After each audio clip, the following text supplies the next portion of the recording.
Merci, Monsieur le Président, Monsieur le Vice-président, chers President, Vice President of the Commission, members.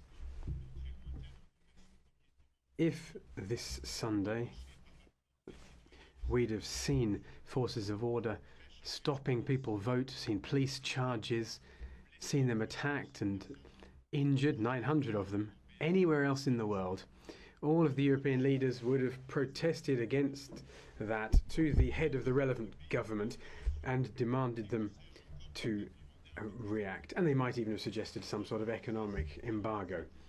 But this all did happen on Sunday, but in Spain. And it was a government that is cold and weak, but which sits at the European high table. And the European leaders are pretending to look elsewhere and leaving a European nation to tear itself apart. Mr. Timmermans, we call on you to condemn immediately the violence and repressive action we've seen in Catalonia and the violations of the Charter of Fundamental Rights that went with it. Now, this crisis is something we're familiar with. We can't accept a situation where force is abused by a government in the EU, nor where unilateral declarations are made by the Catalonian government. We would ask that government to stop escalating the crisis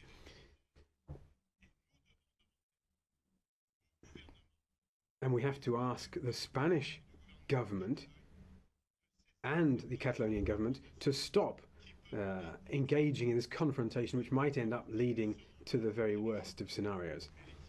It's the citizens that are going to suffer, not the leaders.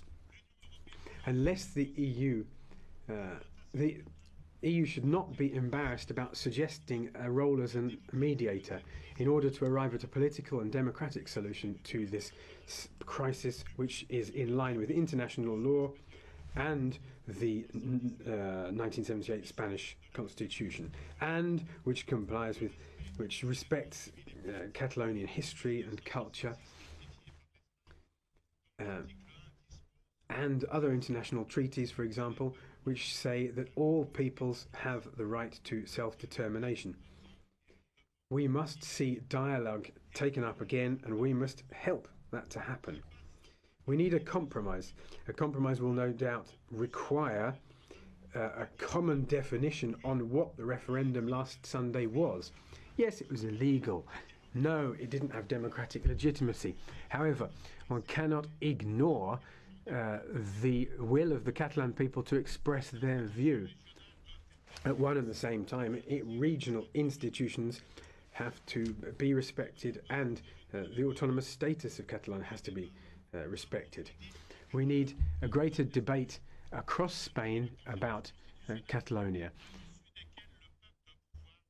And at the end of that, the people of Spain should be able to take a decision on that. Otherwise, the question will come up again and again.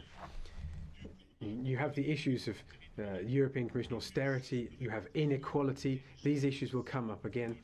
The question of the distribution of wealth across the countries of the EU will come up again. All of this also calls into question our view of the EU.